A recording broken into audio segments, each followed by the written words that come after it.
Hello again, everyone. I'm stuck inside for most of the day. There's not really much going on in my area. I'm sure a lot of you guys are dealing with that out there. And I decided to finally start something I've been wanting to work on. I'm going to do a little overview video of my MiniDisc deck that I picked up last year. I did also get the matching remote for it, so I have that.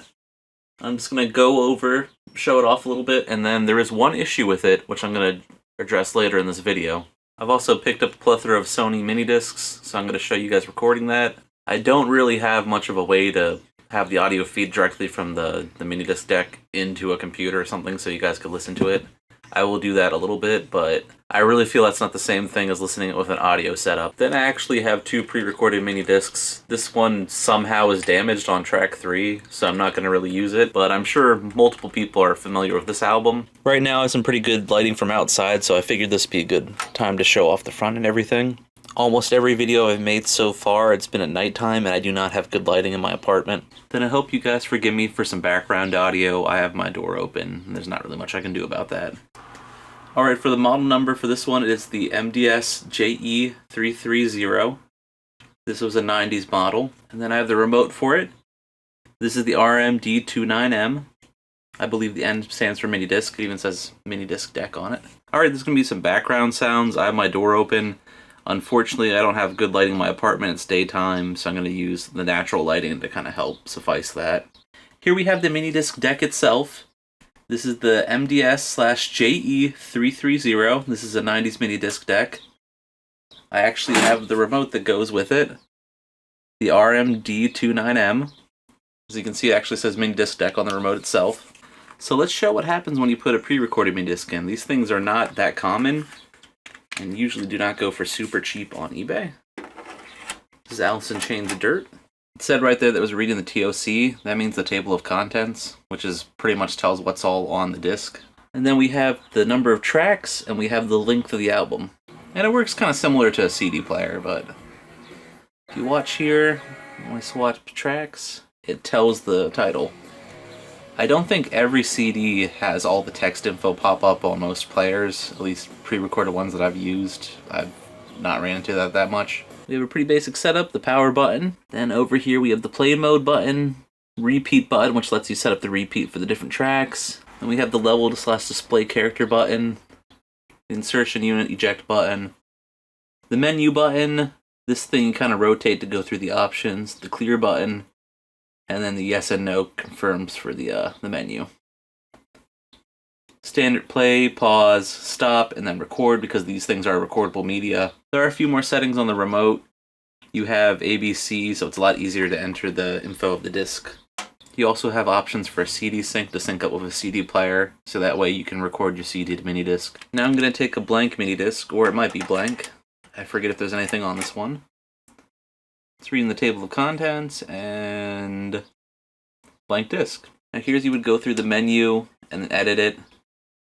You can erase all of it. You can all erase one title, edit the name, setup. I flipped the deck around, and as you might notice, there are some wear and use because I've got this used, obviously. You're not going to get this new anymore. Everything seems pretty normal. The certification sticker, model number, serial number, made in Malaysia. Then here's your line out for RCA audio. And here's your line in to record, but I also have an optical line in. Now you might notice the optical line in is pushed in. That was the issue I mentioned earlier. Besides that, I see no issues with this, so I'm going to pop it open and see if I can push that back into place. So I pulled out the MiniDisc deck from my sound setup, and I wanted to say one thing. I've never opened this one before. I assume it's easy because usually it's just the screws on the side. Alright, so there are 4 screws. There's one here, and then there's 2 on the opposite sides of the tape deck. So we're going to take those out.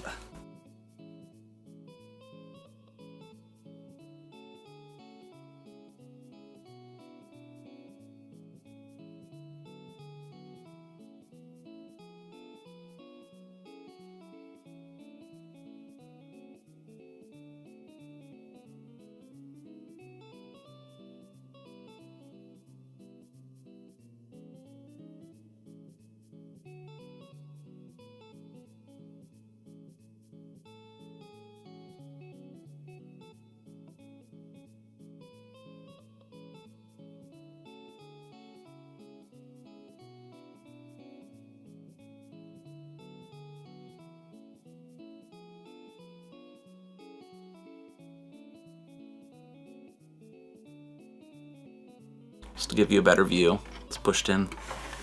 Alright, from what I can tell, the power is screwed in with these two screws. And then over here, this is screwed into the Toslink area. And then here's screwed into the RCA area for ground. All these screws around here, I believe, just hold on the metal back plate. Make sure to remove all the ribbons that attach from the main board to this board. Be careful not to pull anything too tight that you rip it out.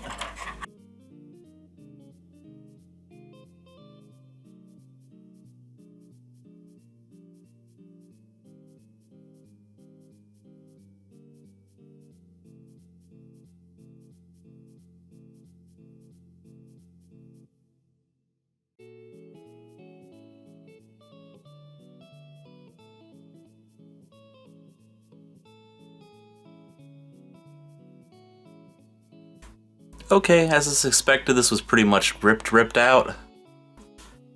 So I should be able to remove the power board if I just remove this screw here.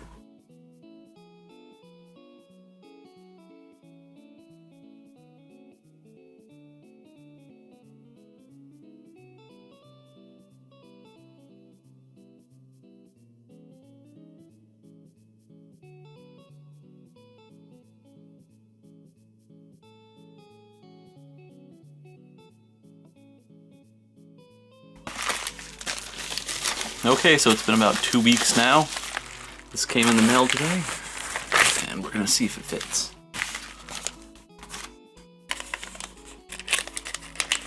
This should be the exact piece I need.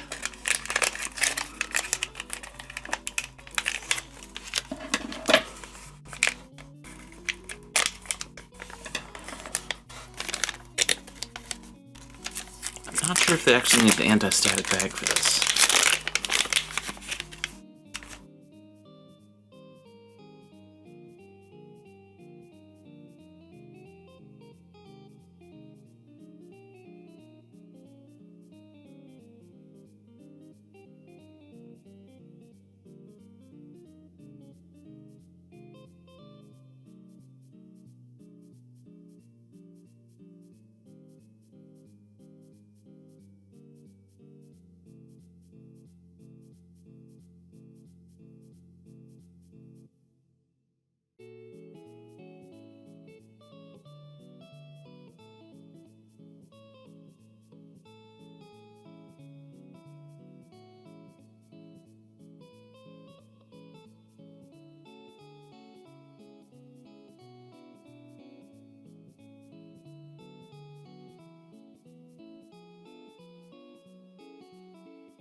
Alright, I got solder on there, and none of them are touching each other, so...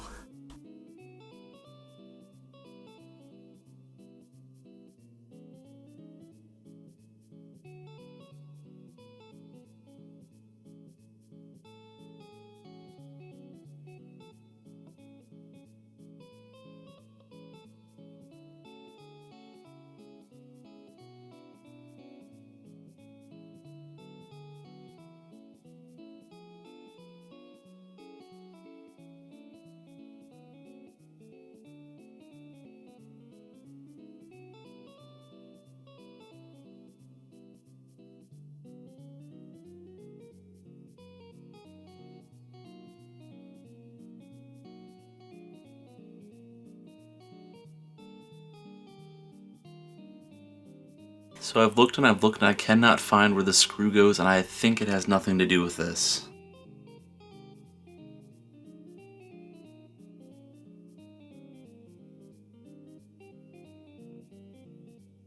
So now that I have everything put back together and the replacement Toslink board in place, I'm going to hook it back up to my sound system and make sure it plays normal on RCA. So far it's looking good. Now all I have to do is see if I can record from the digital optical port. So I'm going to have to find something that outputs digital optical and also plays audio. Switch over from analog to optical. So I dug out my most convenient CD player that could also output digital optical or Toslink. Just happened to be a PS2. I haven't used a PS2 as a CD player in a long time. That's really reassuring. It's actually copying it and reading all the track info from the PS2, so I don't have to manually edit the tracks. I'm just going to let this pretty much finish and enjoy the music, and then I'll cut to after that. Well guys, I finally did it. We have our first successful repair on the channel.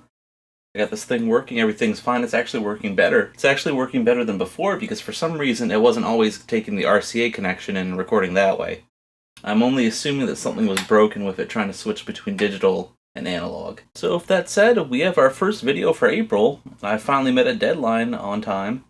We got the first repair job that's been completely successful, with no real setbacks besides waiting for the part. And I got a